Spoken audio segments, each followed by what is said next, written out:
Шымкентте жаңбыр суын пайдалану және табиғи ресурстардың оң шешімі тақырыбында 2 күндік оқу курстары өтіп жатыр.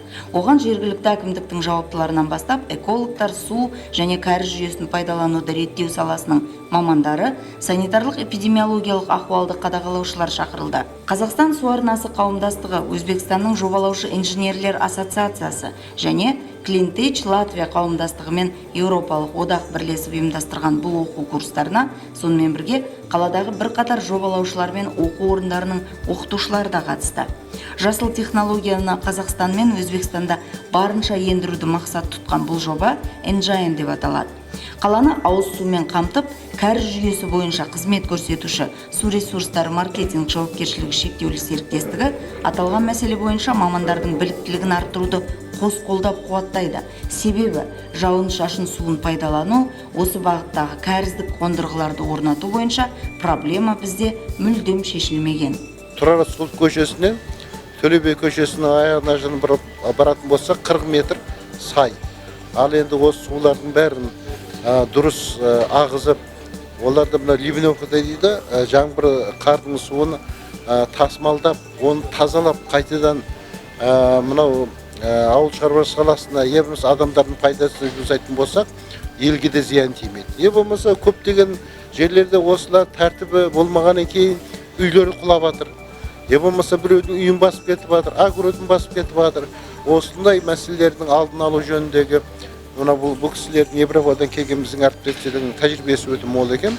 Сол үшін Шымкенттегі барлық жобалау институттары бар, осы су саласында істейтін мамандар бар, толығын жинап, әзір мынау тәжірибе алмасылу дискуссия өткізіп, пайдасын көретін болса, бәрімізге ыңғайлы болады. Президентіміз Қасым-Жомарт Тоқаев айтты ғой, жалпы су ресурстарының мынау тасымалдау, оларды пайдалану дұрыс қойылмаған 40%-ға жуығымыз жоғалтып жатырмыз деп.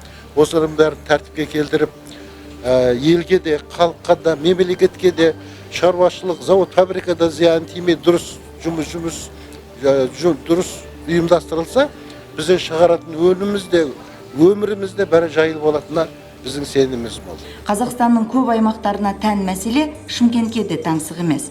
Көктемде күздігіні жауын жауса, көп көшелеріміз судың астында қалады. Одан жолдардың сапасы төмендейді, онсыз да реттеле алмай жатқан инфрақұрылымға қосымша қаржы жұмсалады. Ең бастысы адамдарға қолайсыздық туғызады. Жауын-шашын суы кәріз жүйесіне құйылады. Күндердің күнінде апат орын алуы мүмкін осыдан. Себебі шайынды сулар қондырғысы оған шыдай бермейді. Расында бұл проблема көп қалаларда бар. Осы курстарды өткізу алдын біз Шымкенттегі жағдайды біршама сараптап көрдік. Оңтүстікте нөсер жауын жауса, жиналатын су көп салаға зардабын тигізеді. Осының шешу жолдарын білетін және онымен бөлісетін сарапшыларды Шымкентте жинап отырмыз. Бірлессек, әрине, нәтиже шығары анық. Дәріскерлер латвиялық сарапшылар, жобалаушы инженерлер.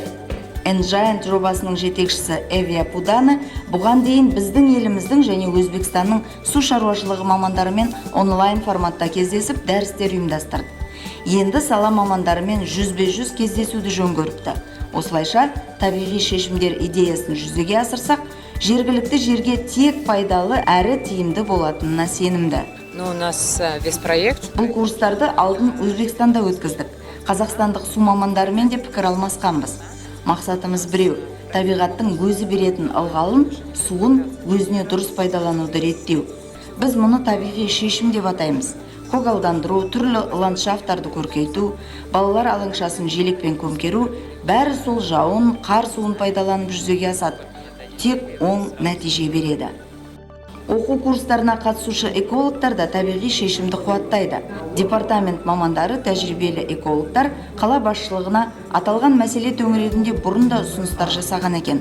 Жаңбыр суын арнайы қондырғыларға бұрып, жиналған қорды пайдалансақ, жасыл қала, шын қала мәртебесін талай жылдар бойы ақтап жүретінімізді қағазға түсіріп, ресми құжаттар дайындалған.